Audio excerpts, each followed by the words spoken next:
continuando con este programa especial, vamos a conversar sobre el estado de la democracia en Perú y en Latinoamérica. Está con nosotros el doctor Patricio Navia, sociólogo y director del Observatorio Electoral de la Universidad Diego Portales. ¿Cómo está, doctor? Buenos días, bienvenido a JN Noticias. Muy buenos días, muchas gracias por invitarme. Gracias a usted por estar aquí con nosotros. Para que nos comente, por favor, porque según un informe anual del The Economist, la democracia ha venido sufriendo un retroceso a nivel mundial. Y en el caso de América Latina, el sistema democrático sufrió un retroceso sin precedentes. ¿Qué opina usted de este informe? ¿Qué sensación le deja? Bueno, creo que confirma la sospecha que teníamos muchos. Y esto está relacionado un poco tanto con el debilitamiento de las instituciones como con la situación económica. En general, la gente espera que la democracia produzca resultados cuando la situación económica no es buena, cuando hay inflación, cuando hay desempleo, cuando hay poco crecimiento. La gente dice, pues, el sistema de gobierno, en este caso la democracia, no está funcionando para mí porque pues, el dinero no me alcanza para lo mismo que me alcanzaba antes. Entonces, el resultado del desempeño económico termina haciéndole daño a la democracia. Y en segundo lugar, creo que es muy importante tener presente que la gente espera que sus gobiernos funcionen. Y durante la pandemia hubo una sospecha de que la capacidad estatal era muy limitada, que los gobiernos no estaban haciendo lo que deberían hacer, lo que se esperaba que ellos hicieran, y por lo tanto la confianza en las instituciones políticas también fue debilitada, cayó. Entonces, ¿se podría decir, doctor, también de que la pandemia influyó para que la democracia esté declinando? Pues sí, lo que tenemos en América Latina, teníamos antes de la pandemia, eran niveles bajos de confianza en las instituciones. Y la pandemia lo que hizo fue disminuyó todavía más esos niveles de confianza, porque la gente dijo, bueno, cuando yo necesité al Estado, el Estado no estaba ahí, no había suficientes hospitales, en los hospitales no había oxígeno, las vacunas se demoraron mucho en llegar y cuando llegaron las vacunas, a alguna gente se la dieron antes que a mí porque alguna gente se saltaba la fila y podía acceder a las vacunas mucho antes que el resto de la población. Y todo eso termina debilitando la confianza en las instituciones y como son instituciones de la democracia, se debilita la confianza en la democracia. En ese sentido, doctor, entonces, ¿cómo evalúa, cómo ve usted a los líderes políticos en Latinoamérica?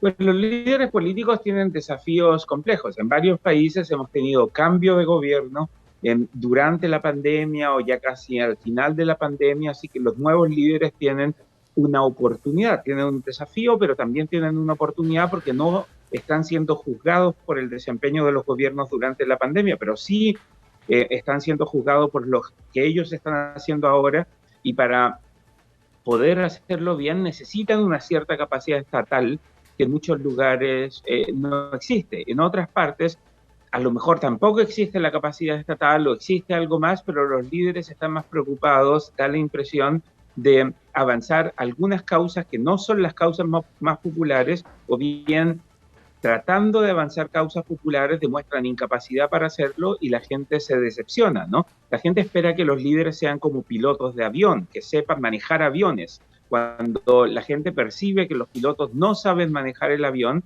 pues entonces su aprobación cae rápidamente y eso es lo que hemos visto en muchos lugares de América Latina en los últimos meses. Entonces, ¿cómo podemos guiar a la población a un proceso democrático fuerte con estas debilidades?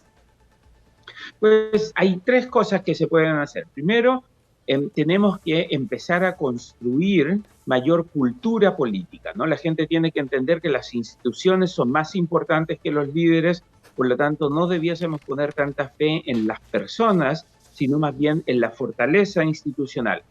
Un ejemplo, importa menos quién está a cargo del Jurado Nacional de Elecciones en el Perú que la confianza que la gente tenga en la institución. Si la gente confía en las instituciones políticas, pues los liderazgos individuales van a ser menos importantes y por lo tanto va a haber más estabilidad cuando haya cambio de liderazgos. Eso es muy importante tenerlo presente también a nivel nacional. Parte del problema en nuestros países es que la gente confía mucho en las personas y no tanto en las instituciones. Ese es un problema. El segundo y el tercer problema tienen que ver con los resultados. La gente espera que los gobiernos entreguen resultados que sean positivos, que mejoren sus vidas. Entonces no basta con la retórica, hay que entregar resultados. Y el tercer punto tiene que ver con las condiciones económicas. Los gobiernos debieran facilitar las condiciones para que haya crecimiento económico. En general, cuando hay crecimiento económico, la gente valora más la democracia, valora más las instituciones políticas, porque ven que ese crecimiento económico está produciendo resultados, su calidad de vida está mejorando. Entonces, ¿considera, doctor, que los países en América Latina están en último lugar? Si hablamos de democracia, por ejemplo, ¿no? Le menciono algunos países, Cuba, Nicaragua, Venezuela, por ejemplo. ¿Cómo ve ese análisis de estos países? Bueno, claramente tenemos dos problemas. No podemos imaginar que los países de América Latina son como casas que tienen algunos problemas, ¿no? Que se llueven, que les cae el agua, que algunas paredes no funcionan, que tienen vidrios rotos, que a lo mejor el piso no está funcionando. En el caso de los países que tú mencionaste, Venezuela, Cuba, Nicaragua, más bien son personas sin hogar, ¿no? No hay democracia en esos países. Entonces, creo que es distinto comparar los problemas que tienen los países democráticos, que son democracias, pero con problemas, y los problemas que tienen países que ya no son democráticos, como Venezuela, Cuba o Nicaragua.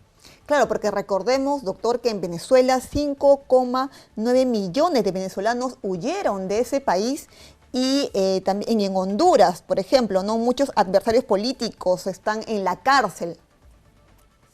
Pues sí, por eso te decía que creo que hay diferencias entre democracias que tienen problemas y países que no son democráticos.